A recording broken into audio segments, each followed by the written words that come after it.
নমস্কাৰ। এটি গুৰুত্বপূৰ্ণ বাতৰি লৈ নিউজ নাওৰ ষ্টুডিঅ'ত মই মুকেবুল হুছেইন। শিৱসাগৰ দিশমুখত পিছলি পৰি আঘাতপ্ৰাপ্ত সাংসদ তপন কুমাৰ গগৈ। নিউজ নাওৰ এক বিশেষ প্ৰতিবেদন। শিৱসাগৰ দিশমুখত পিছলি পৰি আঘাতপ্ৰাপ্ত সাংসদ তপন কুমাৰ গগৈ। এখন সভাত অংশগ্ৰহণ কৰি আহি যোৰহাটৰ পৰা নামোতেই পিছলি পৰি ভৰিত গুৰুতৰ আঘাত পায় সাংসদগৰাকীয়ে। এটা আধাৰশিলা অনুষ্ঠানলৈ গৈ থাকোঁতেই আঘাতপ্ৰাপ্ত হয় তপন কুমাৰ গগৈ। ততাতৈয়াকৈ যোৰহাটলৈ চিকিৎসাৰ বাবে লৈ যোৱা হৈছে সাংসদগৰাকী।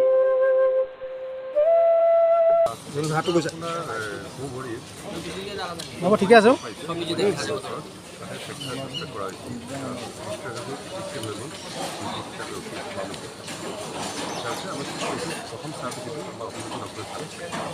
ভৰ্তি কৰিব লাগিব।